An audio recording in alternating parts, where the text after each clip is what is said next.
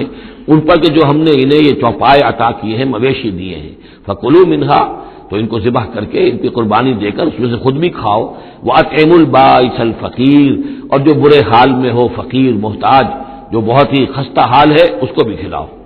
ثُمَّ لْيَقْضُوا تَفَثَّهُمْ، پھر یہ کرنے کے بعد پھر اپنے میل کچیل دور کرو، پھر احرام کھولنا ہوتا ہے، پھر یہ کہ وہ رنحت رمی ہوتی ہے، نہر ہوتا ہے، حلق ہوتا ہے، اور پھر طواف، چار یہ الفاظ جو ہیں یہ 10ویں تاریخ کے ہیں، 4 افعال، رمی اور نہر، پھر جا کر قربانی دینا، پھر یہ کہ حلق کر کے اور پھر یہ احرام کھل گیا، اب نہاؤ دھو میل کچیل جو بھی احرام کی وجہ سے صاف کرو، اچھے کپڑے پہنو اور پھر جاؤ اور طواف کرو، طواف زیارہ،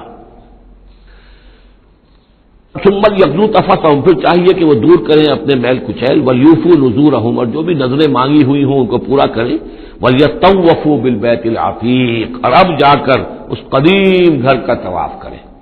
ذالک، یہ سن چکے، ومن يعظم حرمات اللہ فهو خیر له عند ربہ، اور جو کوئی اللہ تعالیٰ کی حرمتوں کی تعظیم کرے، یہ بیت اللہ الحرام ہے، یہ اشہر حرم ہے، یہ ساری چیزیں جو اللہ تعالیٰ کی حرمتیں ہیں، حرمات اللہ ہیں، اللہ نے جس جس چیز کو کہ محترم قرار دیا ہے، سورہ مائدہ میں ہم پڑھ چکے ہیں، وہ جانور کے جو ہدی کے جانور ہیں وہ بھی محترم ہیں، جن کے گردنوں میں پٹے ڈال دیے گئے ہیں، معلوم ہے کہ یہ ہدیم بالغ الکعبہ جانے والے ہیں، وہ بھی محترم ہیں، عام مین البیت الحرام جو ہیں، جو لوگ حاجی جا رہے ہیں ان کی بھی حرمت ہے، تو جو بھی من یعظم حرمات اللہ ہے، جو کوئی بھی اللہ تعالیٰ کی حرام کی ہوئی شے، محترم ٹھہرائی ہوئی چیزوں کی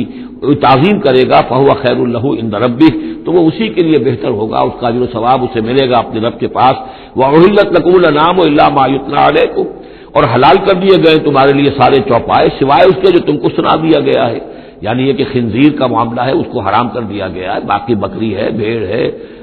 گائے ہے، بیل ہے، اونٹ ہے، سب کو اللہ کی راہ میں تو اس کی قربانی ہو سکتی ہے، فَاجْتَنِبُوا الرِّجْسَ مِنَ الْأَوْثَانِ،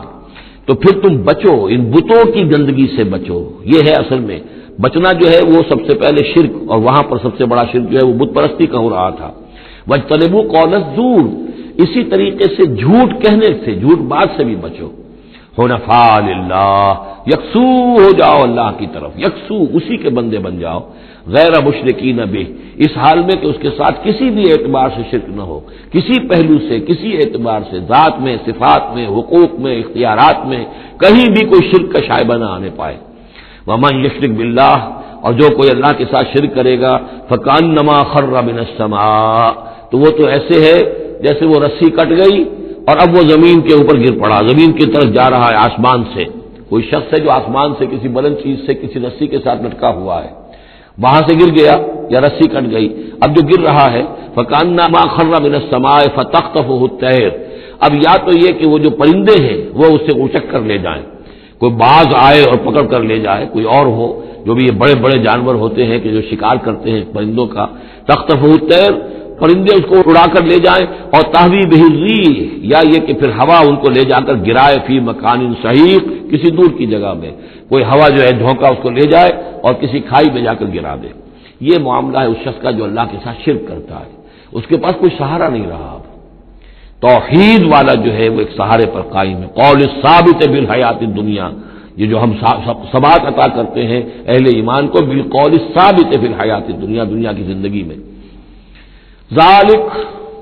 یہ تم نے سن لیا، یہ احکام تم نے سن لیے، ومن یعظم شعائر اللہ، پھر سن لو جو اللہ کے شاعر کی تعظیم کرے گا، فإنہا من تقوی القلوب، تو یقیناً یہ دلوں کے تقوی کی بات ہے، ان تمام چیزوں کی ہم پڑھ چکے ہیں سورہ بقرہ میں، ان الصفا والمروۃ من شعائر اللہ، بیت اللہ شعیرہ ہے اور وہ مقام ابراہیم شعیرہ ہے، صفا اور مروہ جو ہے شعیرہ ہے، شعیر وہ چیز ہے کہ جس سے اللہ تعالیٰ کی بندگی کا شعور پیدا ہو، ان کے ساتھ وہ چیزیں وابستہ ہیں، وہ تاریخ ان کی ہے کہ جس کے حوالے سے پھر یہ کہ اللہ تعالیٰ کا شعور جو ہے انسان کے اندر پیدا ہوتا ہے، اس کی ذات کا، صفات کا، لکم فیہا منافع الی اجل مسمى، یہ جو جانور ہیں قربانی کے تمہارے لیے ان میں نفع ہے ایک اجل مسمى تک، یعنی یہ نہیں ہے کہ قربانی کا جانور ہے تو اس کے اوپر سواری نہیں کر سکتے، سواری کر سکتے ہو، قربانی کا جانور ہے تو اس کا دودھ پی سکتے ہو، اگر وہ گائے ہے درمیان میں اگر کوئی دودھ ہے یا بکری ہے لے کے جا رہے ہو تو اس کا دودھ پی سکتے ہو، منافع الی اجل مسمى، ایک وقت معین تک کے لیے، ثم محلها الی بیت العتیق، پھر ان کا جو اصل مقام ہے جہاں انہیں لے جا کر پیش کر دینا ہے وہ ہے بیت العتیق، یعنی اللہ کا گھر۔ اللہ کا گھر کا جو منہر ہے پھر اس کو وسیع کر کے، اور بنا کی وادی میں ایک بہت بڑی جگہ ہے، ورنہ اس سے پہلے جو ہے یہ مروہ کی جو پہاڑی ہے، صفا اور مروہ کے پاس جو ہے یہ قربان گاہ تھی۔ مروہ ہی سے وہ وادی شروع ہو جاتی ہے کہ جس پر کچھ آگے چل کر وہ بنا کا پورا آتا ہے، اب یہ منہر جو ہے وہ ادھر ایکسٹینڈ کر دیا گیا ہے۔ وَلِكُلِّ أُمَّةٍ جَعَلْنَا مَنسَكًا، اور ہم نے ہر امت کے لیے ایک قربانی کا نظام مقرر کیا، لِيَذْكُرُوا اسْمَ اللَّهِ عَلَىٰ مَا رَزَقَهُم مِّن بَهِيمَةِ الْأَنْعَامِ، تاکہ وہ اللہ کا نام لیا کریں ان مویشیوں پر کہ جو ہم نے انہیں عطا فرمائے ہیں۔ فَإِلَٰهُكُمْ إِلَٰهٌ وَاحِدٌ، تو جان لو تمہارا الہ ایک ہی اللہ ہے، واحد۔ فَلَهُ أَسْلِمُوا، اس کے سامنے سر تسلیم خم کرو، اس کی اطاعت قبول کرو۔ یعنی ایسا نہ ہو کہ بس قربانی تو ہو رہی ہے، باقی سب حرام خوریاں ہو رہی ہیں، 10-10 ہزار 20-20 ہزار کا جانور لے کر اور اس کے فوٹو کھنچوا کر اخبارات میں شائع کیے جا رہے ہیں، ہے سارا حرام خوری کا نتیجہ۔ تو یہ تو کوئی قربانی نہیں ہے، یہ اللہ تعالیٰ کے ہاں قبول نہیں ہے، چاہے وہ 1 لاکھ کا جانور ہو، لیکن ہو اسلام کے ساتھ۔ فَلَهُ أَسْلِمُوا، اس کی اطاعت تو قبول کرو، اس کے حلال اور حرام کے پابند تو ہو، اس کے حرام کردہ چیزوں سے منہ نہ مارو۔ وَبَشِّرِ الْمُخْبِتِينَ، اور نبی بشارت دے دیجئے مخبتین کو، اخبات کہتے ہیں جو اپنے آپ کو پست کر لیں اللہ کے سامنے، تواضع اور عاجزی اختیار کرنے والے۔ الَّذِينَ إِذَا ذُكِرَ اللَّهُ وَجِلَتْ قُلُوبُهُمْ، یہ جو سورہ انفال کے شروع میں الفاظ آئے تھے اس سے ملتے جلتے الفاظ ہیں۔ وہ کون لوگ ہیں؟ وہ لوگ مخبتین کہ جب اللہ کا ذکر کیا جائے تو ان کے دل لرز اٹھتے ہیں، کانپ اٹھتے ہیں۔ وَالصَّابِرِينَ عَلَىٰ مَا أَصَابَهُمْ، اور جو بھی کوئی تکلیف ان پر آئے، کوئی مصیبت آئے، کوئی ناگوار صورتحال درپیش ہو جائے تو اس پر صبر کرنے والے۔ والمقیم الصلاۃ، اور نماز کے قائم کرنے والے۔ ومما رزقناہم ينفقون، اور جو کچھ ہم نے ان کو دیا ہے اس میں سے ہمارے لیے خرچ کرنے والے، ہماری رضا جوئی کے لیے، ہمارے دین کے لیے یا محتاجوں کے لیے انفاق کرنے والے۔ اللہم ربنا اجعلنا منہم والبدن جعلناها لکم من شعائر اللہ، اور یہ جو قربانی کے جانور خاص طور پر اونٹ ہیں، ان کو ہم نے تمہارے لیے ان کو بھی شاعر بنا دیا، یہ بھی اللہ کے شاعر میں سے ہے، اس لیے کہ یہ اونٹ جو ہے ابھی اللہ کے نام پر قربان کیے جا رہے ہیں۔ لکم فیہا خیر، تمہارے لیے ان میں خیر ہے، بھلائی ہے۔ ظاہر بات ہے کہ ان کا بھی گوشت تم کھا سکو گے اور غریبوں کو کھلا سکو گے، لیکن یہ کہ ہے وہ شاعر اللہ، اس لیے کہ وہ نامزد ہو چکے ہیں بیت اللہ کے لیے، اللہ کے لیے کہ یہ قربانی کے جانور ہے جن کو قربان کیا جانا ہے بیت اللہ کے قریب۔ فاذکروا اسم اللہ علیہا صواف، تو ان پر نام لیا کرو اللہ کا، ان کو کھڑا کر کے سیدھا، صواف صفے باندھ کر، قطار باندھ کر۔ یہ جو نقشہ ہے یہ خاص طور پر جو حجۃ الوداع میں حضور نے جو قربانی دی ہے تو 63 آپ نے اونٹ اپنے ہاتھ سے نہر فرمائے، کل 100، یہ 63 آپ نے اپنے ہاتھ سے نہر فرمائے۔ اور یہ آتا ہے روایات کے اندر، اب یہ چونکہ معاملہ حضور کا ہے اور اس میں ہمیں کسی شک و شبے کی گنجائش نہیں ہے کہ اب کھڑے ہوئے ہیں قطار میں، اور ایک اب نہر کرنے کا طریقہ بھی ہوتا ہے، برچھا مارا جاتا ہے اونٹ کی یہاں گردن میں، اس کو گرا کر ذبح کرنا آسان کام نہیں ہے، کھڑے ہوئے اونٹ کو برچھا لگایا جاتا ہے، یہاں اس کی جو بڑی وینز ہے خون کا فوارہ چھوٹتا ہے، جب خون بہت زیادہ بہہ جاتا ہے پھر وہ گرتا ہے ایک طرف، ایک پہلو کے اوپر، تو پھر اس کا معاملہ جو ذبح کرنے کا ہوتا ہے۔ تو حضور جیسے برچھا مارتے تھے اور اس کے بعد پھر اگلا اونٹ اپنی گردن خود آگے کرتا تھا۔ نہ شبد نصیب دشمن کے شبد ہلاک تیغت، سرے دوستہ سلامت کی تو خنجر آزمائی، گویا کہ ان کے لیے خود ایک اعزاز اللہ نے شعور دیا ہے۔ وہ تو جو ایک سوکھی ہوئی لکڑی تھی جس کا سہارا لے کر حضور صلی اللہ علیہ وسلم وہ آپ خطبہ دیا کرتے تھے جمعے کا، پھر جب ممبر بنا دیا گیا اب وہ اس لکڑی جو ہے اس کا آپ سہارا نہیں لے رہے، تو پہلا دن جب تھا کہ آپ نے اس کا سہارا نہیں لیا اور آپ ممبر پر کھڑے ہو کر آپ نے جب خطبہ دیا ہے تو اس سوکھی لکڑی میں سے ایسی آواز آ رہی تھی جیسے کوئی بچہ بلک بلک کر رو رہا ہو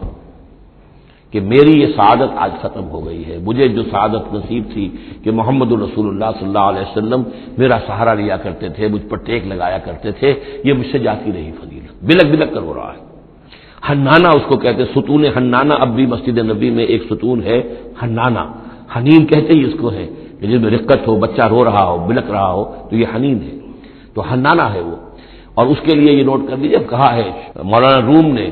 فلسفی کو منکر حنانہ است، از ہوا سے انبیاء بیگانہ است، پہلے فلسفی ہوتے تھے، آج سائنسدان جو انکار کرے گا کیسے ہو سکتا ہے سوکھی لکڑی میں سے بچوں کے سے رونے کی آواز آئے، کیسے مان لیں گے ہم؟ سر سید کیسے مانیں گے اس کو؟ نہیں مانیں گے کبھی بھی۔ تو فلسفی یا سائنسدان کو منکر حنانہ است، کہ وہ حنانہ کا انکار کرتا ہے، از حواس انبیاء بیگانہ است، اس لیے کہ انبیاء کے معاملات کو وہ جانتا نہیں ہے، وہ عام لوگوں پر قیاس کر رہا ہے۔ فاذکروا اسم اللہ علیہا صواف، تو لو اللہ کا نام ان پر، ان کو نہر کرنے کے لیے انہیں صفوں میں کھڑا کر کے، فیضا وجبت جنوبہا، جب ان کے پہلو زمین پر ٹک جائیں، جب خون اتنا بہہ جاتا ہے، کمزور ہو جاتا ہے تو پھر وہ ایک طرف کو اپنی کروٹ کے بل زمین کے اوپر پڑ جاتا ہے۔ فَكُلُوا مِنْهَا، تو اب کھاؤ اس میں سے اس کے گوشت کو، وَأَطْعِمُوا الْقَانِعَ وَالْمُعْتَرَ، اور کھلاؤ اس کو بھی جو قناعت کے ساتھ بیٹھا ہوا ہے، مانگتا نہیں پھر رہا ہے، سائل نہیں ہے، اس کے پاس کچھ نہیں ہے لیکن وہ مانگتا نہیں پھرتا، قانع، اور معتر جو بے قرار ہو گیا ہے، آتا ہے سوال کر رہا ہے، مانگ رہا ہے، گوشت مانگ رہا ہے، اس کو بھی دو، اس کو بھی دو۔ كَذَلِكَ سَخَّرْنَاهَا لَكُمْ لَعَلَّكُمْ تَشْكُرُونَ، اسی طرح تو ہم نے اتنے بڑے جانور کو تمہارے لیے مسخر کر دیا ہے، اونٹ جیسے جانور کو، اور وہ کھڑا ہوتا ہے تم بچھا مارتے اس کو، سخرنا لکم لعلکم تشکرون، تاکہ تم اللہ کا شکر ادا کرو۔ لن ینال اللہ لحومها ولا دماؤها، اب یہ ہے اصل شے، اللہ تک نہ ان کے گوشت پہنچتے ہیں نہ خون پہنچتا ہے، ولکن ینالہ التقوی منکم، ہاں اگر پہنچتا ہے اس تک تو تقوی اگر ہے تمہارے اندر تو اللہ تک پہنچ جائے گا۔ یعنی یہ کہ ایک یہ رسومات ہے، ظاہری شکل ہے، ظاہری شکل اصل دین نہیں ہے، اگرچہ اس کے بغیر بھی تو حقیقت جو ہے وہ کسی نہ کسی حیول ہی میں ظاہر ہوگی، کوئی نہ کوئی اسے پیکر چاہیے۔ تو ان عبادات کا پیکر بھی اہم ہے، لیکن صرف پیکر کو نہ سمجھیں، ظاہر کو نہ سمجھیں، اصل شے اس کی روح ہے، روح تقویٰ۔ وہ جو علامہ اقبال نے کہا ہے کہ رہ گئی رسم اذاں روح بلالی نہ رہی، فلسفہ رہ گیا تلقین غزالی نہ رہی، اور نماز و روزہ و قربانی و حج یہ سب باقی ہیں، تو باقی نہیں ہے۔ ہمارا وہ تقویٰ، ہمارا اللہ کے ساتھ خلوص و اخلاص، قربانی جب انسان دے رہا ہو تو واقعتاً اس کے اپنے اندر اگر تقویٰ بھی ہے، اس نے حلال ذریعے سے کمائے ہوئے مال میں سے اس نے اتنی محنت کی ہے کہ اس میں سے اثار کر رہا ہے، اللہ کے نام پر ایک جانور کو ذبح کر رہا ہے، پھر خود اپنی زندگی میں وہ اللہ کے قوانین کا پابند ہے، اسی کے مطابق زندگی گزار رہا ہے، اور وہ اپنی توانائیاں، قوتیں، صلاحیتیں اللہ کی راہ میں لگا رہا ہے، اس کی قربانی ہے۔ باقی اگر یہ نہیں ہے تو ٹھیک ہے، چلیے کم سے کم غریبوں کو گوشت مل جائے گا، کچھ نہ کچھ فائدہ تو ہو ہی جائے گا، لیکن یہ کہ وہ اصل قربانی نہیں ہے، اللہ تک کچھ نہیں پہنچے گا تمہارا۔ لن ینال اللہ لحومها ولا دماؤها، دیکھو ان قربانیوں کے نہ گوشت اللہ تک پہنچتے ہیں نہ ان کے خون، ولکن ینالہ التقوی منکم، ہاں تقوی اگر ہے وہ اللہ تک پہنچ جاتا ہے۔ کذالک سخرھا لکم لتکبروا اللہ علی ما ھداکم، اسی طرح اللہ تعالیٰ نے اسے تمہارے لیے مسخر کر دیا ہے، لتکبروا اللہ علی ما ھداکم، تاکہ تم اللہ کی تکبیر کیا کرو اس ہدایت پر جو اس نے تمہیں دی ہے۔ دیکھیے دو عیدیں ہماری، عید الفطر جو رمضان کے بعد آتی ہے، ایک عید الاضحیٰ ہے جو حج کے ساتھ منسلک ہے، وہاں بھی ہم نے رمضان مبارک کے بارے میں جو آیات آئی ہیں سورہ بقرہ کے 23ویں رکوع میں، وہاں بھی لتکبروا اللہ علی ما ھداکم ولعلکم تشکرون، شہر رمضان الذی انزل فیہ القرآن ھدی للناس وبینات من الھدی والفرقان فمن شہد منکم الشہر فلیصمہ ومن کان مریضا او علی سفر فعدۃ من ایام اخر یرید اللہ بکم الیسر ولا یرید بکم العسر ولتکملوا العدۃ ولتکبروا اللہ علی ما ھداکم ولعلکم تشکرون، وہی الفاظ یہاں ہیں،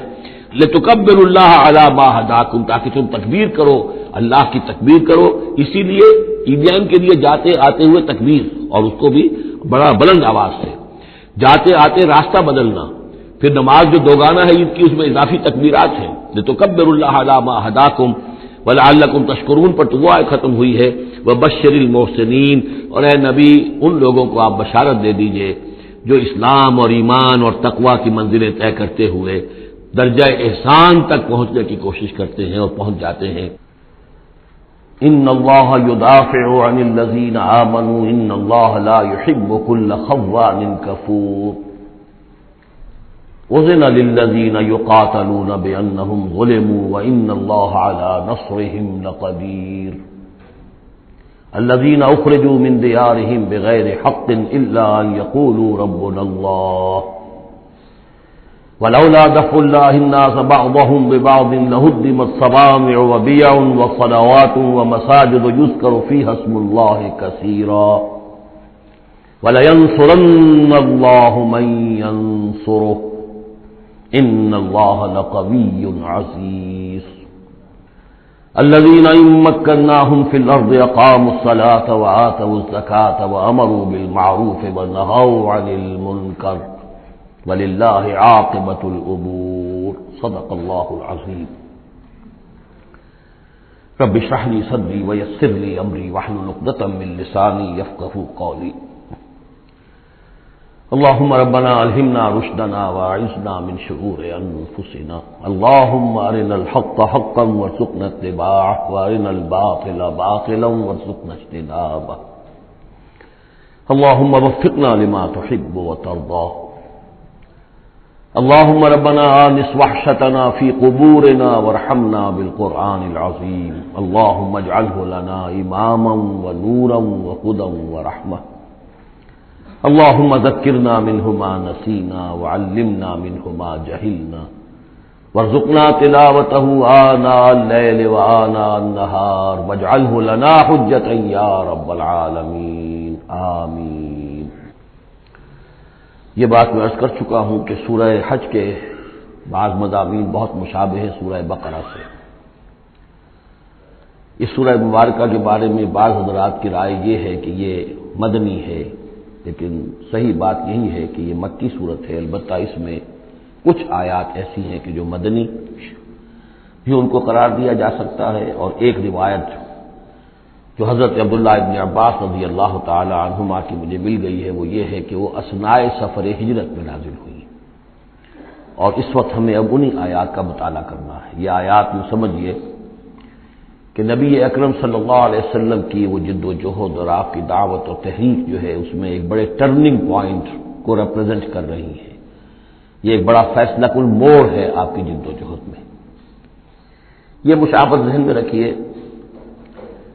کہ سورہ بقرہ میں بھی جہاں 23ویں رکوع میں تقریباً وسط ہے سورہ بقرہ کا، جس طرح یہ وسط ہے سورہ حج کا، وہاں بھی 23ویں رکوع میں رمضان مبارک اور روزے کی حکمتیں اور اس کے احکام کا بیان ہوا۔ 24ویں رکوع سے قتال فی سبیل اللہ اور اس کے ساتھ ہی حج کے دو جو رکوع ہیں مناسک حج پر مشتمل ہے۔ یہاں پر بھی آپ دیکھیے کہ مناسک حج پر دو رکوع مشتمل تھے اور اس کے فوراً بعد قتال کی بات ہو رہی ہے۔ بڑا گہرا ربط ہے ان دونوں کے اندر، اس لیے کہ قتال فی سبیل اللہ کا جو سب سے پہلا ہدف تھا وہ یہی تھا کہ توحید کا مرکز کعبۃ اللہ جو اصل میں خدا واحد کی عبادت کے لیے بنایا گیا تھا، اس وقت وہ مشرکین کے تسلط میں ہے اور انہوں نے اسے شرک کا اڈا بنایا ہوا ہے۔ تو گویا کہ اب پہلا جو فرض منصبی ہے امت مسلمہ کا وہ یہ ہے کہ اس مرکز توحید کو مشرکین کے تسلط سے واگزار کرا کے اسے واقعتاً توحید ہی کا مرکز بنا دیا جائے۔ اس اعتبار سے ظاہر بات ہے کہ جنگ ناگزیر ہے۔ یہ صرف واز سے ہونے والا کام تو نہیں تھا، اس کے لیے تو ظاہر بات ہے کہ طاقت کا استعمال ناگزیر تھا۔ اسی لیے مناسک حج کے ذکر کی فوراً بعد اب یہ تذکرہ ہو رہا ہے۔ یہ آیات میرے خیال میں اثناء سفر ہجرت میں نازل ہوئی۔ فرمایا ان اللہ یدافع عن الذین آمنوا، اللہ تعالی مدافعت کرے گا اہل ایمان کی طرف سے، یعنی اب جو نیا دور شروع ہو رہا ہے جس میں کہ آرمڈ کانفلکٹ ہوگا، مسلح تصادم ہوگا، تو مسلمان اور اہل ایمان اپنے آپ کو اکیلا نہ سمجھے، بلکہ ان کی پشت پر اللہ ہے، ان کی طرف سے دفاع کرنے کے لیے اللہ تعالیٰ جو ہے وہ ان کی نصرت فرمائے گا۔ ان اللہ یدافع عن الذین آمنوا ان اللہ لا یحب کل خوان کفور، اللہ تعالیٰ کو بالکل پسند نہیں ہے یہ لوگ جو بہت خیانت کرنے والے ہیں اور ناشکرے ہیں۔ یہ کون ہے؟ یہ قریش مکہ کہ جنہوں نے ایک طرف خیانت کی انتہا کر دی کہ توحید کے مرکز کو شرک کا اڈا بنا دیا۔ یہ امانت تھی ان کے پاس حضرت اسماعیل اور حضرت ابراہیم علیہ السلام کی، اور یہ تو اس لیے تعبیر کیا گیا تھا ربنا لیقیموا الصلاۃ، اور حضرت ابراہیم نے دعا کی تھی وجنبنی وبنی ان نعبد الاصنام، لیکن ان لوگوں نے خیانت کی ہے، ان کی وراثت کے اندر صحیح طرز عمل اختیار نہیں کیا بلکہ خیانت کی روش اختیار کی۔ اور کفور ہیں، بہت ناشکرے ہیں، اس لیے کہ اس گھر کی وجہ سے انہیں یہ حیثیت حاصل ہے کہ یہ مرکزی شہر بنا ہوا ہے پورے جزیرہ نماء عرب کا۔ اس گھر کی وجہ سے ان کے قافلوں کو تحفظ حاصل ہے کہ ان کے اوپر کوئی حملہ نہیں کرتا، اور مشرق اور مغرب کی جو ٹریڈ ہے اس کے گویا کہ یہ ایک طرح سے پروپرائٹری ان کے پاس حقوق آ گئے، ایکسکلوسیو پروپرائٹری رائٹس، کہ ظاہر بات ہے کوئی اور قافلہ بچ کر جا نہیں سکتا قبائلی ریڈ سے اور حملے سے اور لوٹ مار سے، اور قریش کے قافلے کے اوپر کوئی حملہ کر نہیں سکتا، اسے کوئی چھو نہیں سکتا۔ تو اس گھر کی وجہ سے لإلاف قریش إیلافہم رحلۃ الشتاء والصیف فلیعبدوا رب ھذا البیت، یہ جو ان کے قافلے سردیوں میں جاتے ہیں یمن کی طرف اور گرمیوں میں جاتے ہیں شام کی طرف، تو ان کو سمجھنا چاہیے کہ یہ ساری جو ان کی چلت پھرت ہے یہ تو اس گھر کے طفیل ہے، اس کی وجہ سے انہیں یہ پروٹیکشن حاصل ہے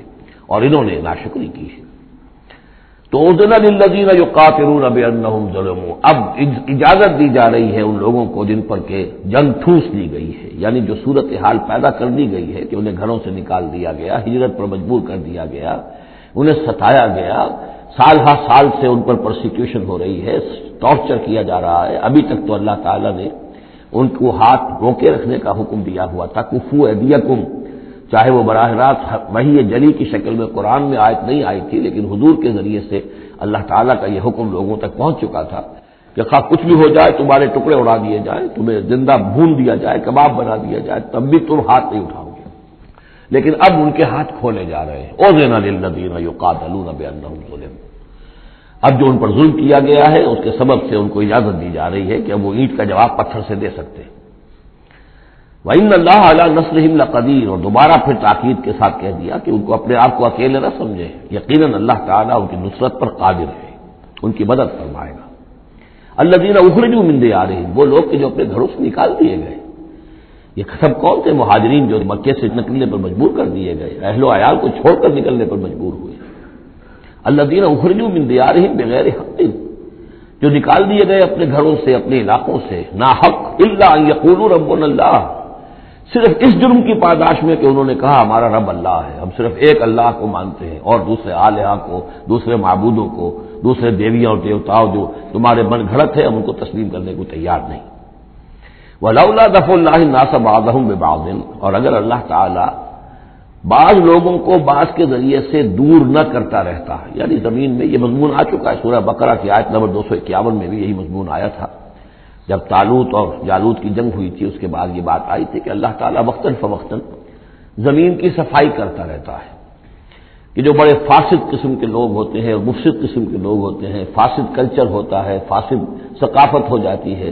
تو پھر کوئی نہ کوئی ایسی شکل ہوتی ہے کہ اللہ تعالیٰ ان کو ختم کر کے، ان کا استیصال کر کے، ان لوگوں کو کچھ لوگوں کے ذریعے سے دنیا سے نیست و نابود کر دیتا ہے۔ اگر ایسا نہ ہوتا رہتا، وہاں یہ الفاظ آئے تھے اگر ایسا نہ ہوتا رہتا تو لفسدت الارض، زمین میں تو فساد ہی فساد ہوتا پھر۔ یہاں فرمایا وَلَوْلَا دَفْعُ اللَّهِ النَّاسَ بَعْضَهُم بِبَعْضٍ لَهُدِّمَتْ صَوَامِعُ وَبِيَعٌ وَصَلَوَاتٌ وَمَسَاجِدُ يُذْكَرُ فِيهَا اسْمُ اللَّهِ كَثِيرًا، تو ڈھا دیے جاتے سارے خانقاہیں اور تکیے اور سارے گرجے اور کنیسے اور ساری سینیگوگز، سلوطہ یہ عربی زبان کا لفظ ہے، صلاۃ ہی سے ہے یہ عربی، اور جیسا کہ میں نے عرض کیا ہے بارہا عبرانی اور عربی زبان جو ہے یہ عبرانی زبان کا لفظ ہے سلوطہ، اور عربی اور عبرانی جو ہے یا تو سگی بہنیں ہیں کسی ایک ہی زبان کی، یہ دونوں نکلی ہوئی شاخیں ہیں، اور یا یہ کہ عبرانی ماں ہے اور عربی اس کی بیٹی ہے، یہ ان کے درمیان رشتہ ہے۔ صلاۃ کا لفظ جو عربی میں آیا ہے اور قرآن مجید میں صلوطہ یہ وہاں پر بھی موجود تھا۔ ہمارے ہاں سلام ہے، ان کا شوام ہے، تو فرق اتنا ہی ہے، وہ شین کے ساتھ اور وہ باغ اس کو گول کر کے شوام کہتے ہیں، باقی ہمارے یہاں سلام ہے، فرق اور خاص نہیں ہے۔ ان کا جو یوم کپور ہے وہ یوم کفارہ ہے، یوم جو کا تو یوم کی طرح ہے، کپور پے اور فے، جیسا کہ میں نے آپ کو بتایا تھا ذوالکفل میں پے فے کی جگہ ہو جاتی ہے، تو یوم کپور ہے ان کے ہاں یوم کفارہ۔ تو یہ تقریباً تمام جو اصطلاحات ہیں وہ بہت ایک دوسرے کے قریب ہیں۔ تو اگر ایسا نہ ہوتا کہ اللہ تعالیٰ کچھ لوگوں کو کچھ لوگوں کے ذریعے سے اس دنیا سے نیست و نابود کرتا رہتا، تو پھر تو یہ کہ کوئی عبادت گاہیں دنیا میں قائم ہی نہ رہتی۔ ظاہر بات ہے اپنے اپنے وقت میں یہ تمام عبادت گاہیں خدائے واحد کی عبادت کے لیے بنائی گئی تھی، وہ مساجد اور مسجدیں یذکر فیہا اسم اللہ کثیرا، جن میں کہ اللہ تعالیٰ کا نام کثرت سے لیا جائے۔ وَلَيَنصُرَنَّ اللَّهُ مَن يَنصُرُهُ، یہ بہت اہم ہے یہ آیت کا ٹکڑا یہ ہر شخص کو یاد کر لینا چاہیے، لازماً اللہ مدد کرے گا ان کی جو اس کی مدد کرتے ہیں۔ اس میں زیادہ زور ہے وَلَيَنصُرَنَّ اللَّهُ، عربی زبان میں اس سے زیادہ تاکید کا اسلوب نہیں ہے۔ فعل مضارع سے پہلے لام زبر کے ساتھ، لام مفتوح، اور آخر میں نون مشدد تشدید کے ساتھ۔ افعلو، یہ میں کروں گا، لا فعلن، میں لازماً کروں گا، یہ جو انداز ہے اس میں کوئی شک نہیں۔ وَلَيَنصُرَنَّ اللَّهُ مَن يَنصُرُهُ، لیکن دوسری بات یہ آئی کہ ظاہر بات ہے کہ یک طرفہ معاملہ نہیں ہے، تم اللہ کی مدد کرو گے تو اللہ تمہاری مدد کرے گا۔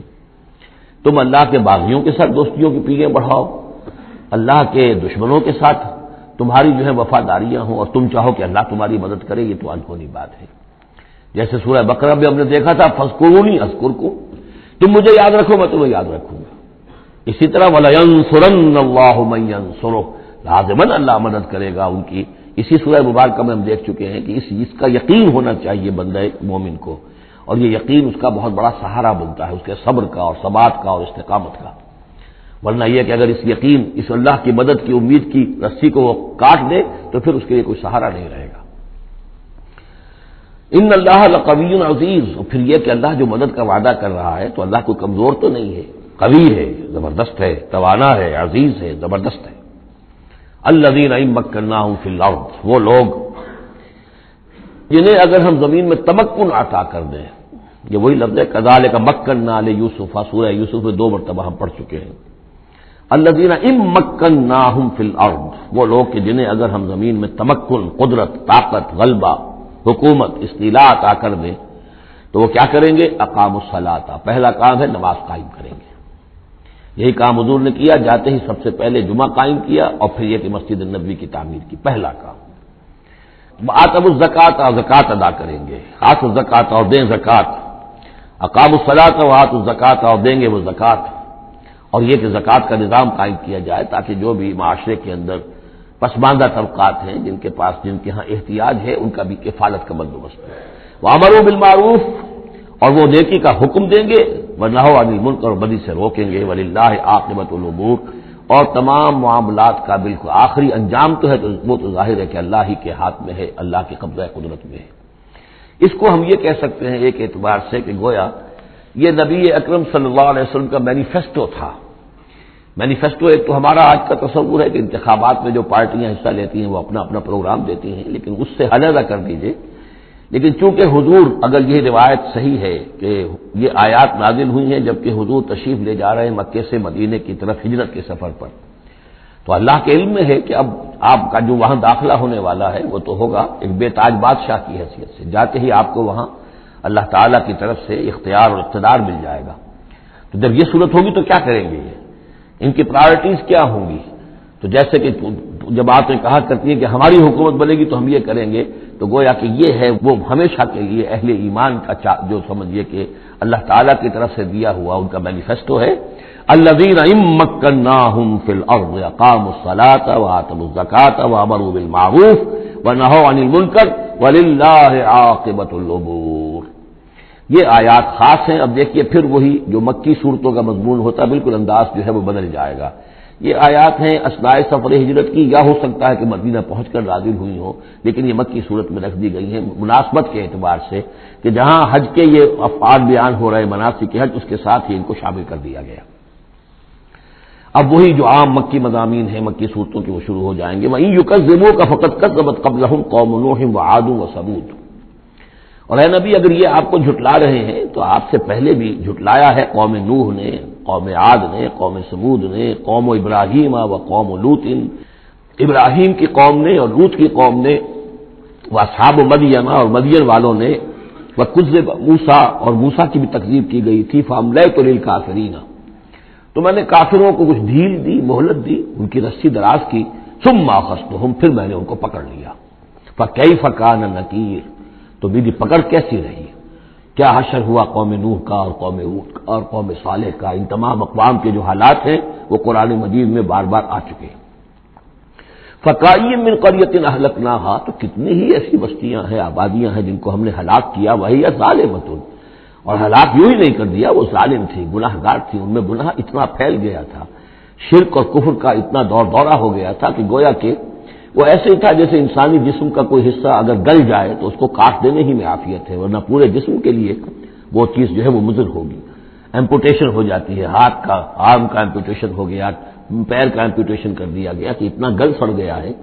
کہ یہاں سے متعفن مواد جو ہے اگر خون میں جذب ہو کر پورے جسم میں جائے گا تو پوری جان جو ہے اس کی ہلاکت کا اندیشہ ہے۔ تو اللہ تعالیٰ اسی طریقے سے ان بستیوں کو کہ جو اس طریقے سے گندگی کا اور برائی کا اور معصیت کا اور سیئات کا برکت بن چکی ہوں اور وہ پھوڑا بن چکی ہوں، پھر ان کے لیے یہی اللہ تعالیٰ کی طرف سے سرجیکل آپریشن ہوتا رہا ہے۔ فَكَأَيٍّ مِّن قَرْيَةٍ أَهْلَكْنَاهَا فَهِيَ ظَالِمَةٌ فَهِيَ خَاوِيَةٌ عَلَىٰ عُرُوشِهَا، وہ گری پڑی ہوئی ہیں اپنی چھتوں کے بل پر۔ وَبِئْرٍ مُّعَطَّلَةٍ، کتنے ہی کنویں ہیں کہ جو اب بند پڑے ہوئے ہیں، بڑی محنت سے لوگوں نے اپنے اپنے زمانوں میں کھودے ہوں گے، ان سے پانی پینے والے لوگ ہوں گے یا جمگھٹے رہا کرتے ہوں گے لوگوں کے، اب معطل پڑے ہوئے ہیں۔ وَقَصْرٍ مَّشِيدٍ، کتنے ہی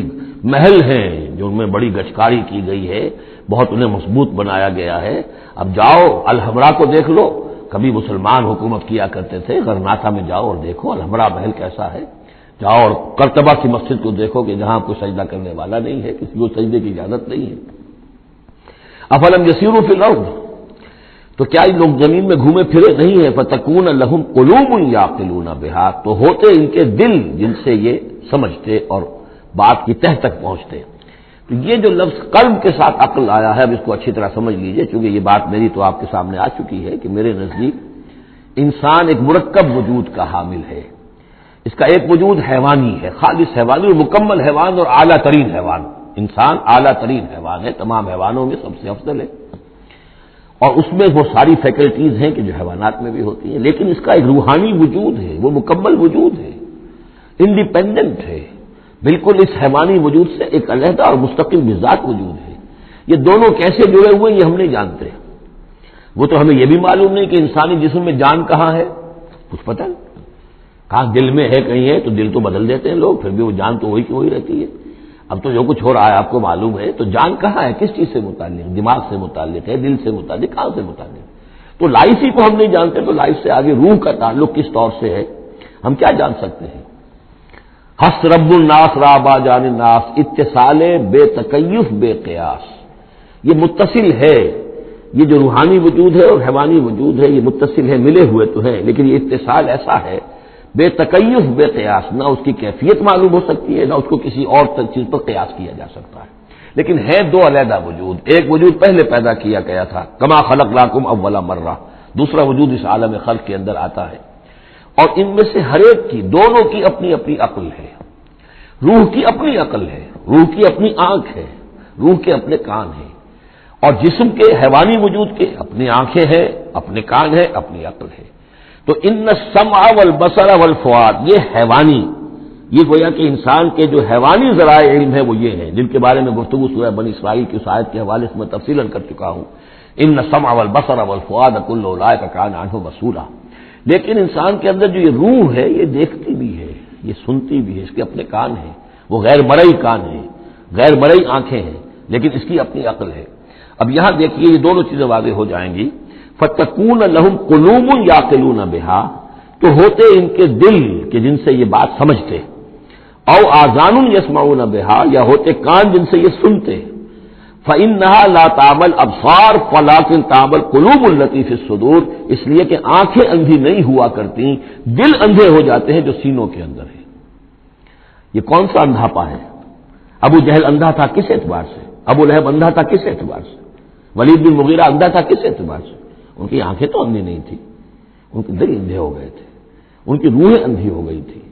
ان کے اوپر اپنی دنیاوی اغراض، اپنی ضد، اپنی ہٹ دھرمی اور اپنے تکبر اور جو بھی ان کے اندر عصبیتیں تھیں، اس کی وجہ سے اس طریقے سے ان کے اوپر پٹیاں پڑ چکی تھی کہ وہ روح نہ دیکھتی تھی نہ سنتی تھی۔ تو یہ ہے اصل میں یہ معاملہ۔ فإنها لا تعمل ابصار، ایک ہے آنکھیں اندھی، لیکن ہو سکتا ہے اس کا دل جو ہے وہ دوسروں سے کہیں زیادہ دیکھنے والا ہو، لیکن یہ کہ آنکھوں کا اندھا ہونا اتنا بڑی بات نہیں، اتنا دل کا اندھا ہونا۔ افلم یسیروا فی الارض فتکون لہم قلوب یعقلون بہا، تو کیا یہ زمین میں گھومے پھرے نہیں، پھر ہوتی ان کے دل کہ جن سے یہ بات کو سمجھتے، او آذان یسمعون بہا، یا ہوتے کان، روح کے کان کہ جن سے یہ سنتے، دیدن دیگر آموز سنیدن دیگر آموز، اس لیے کہ ظاہر بات ہے بستیوں کو تو وہ دیکھتے تھے،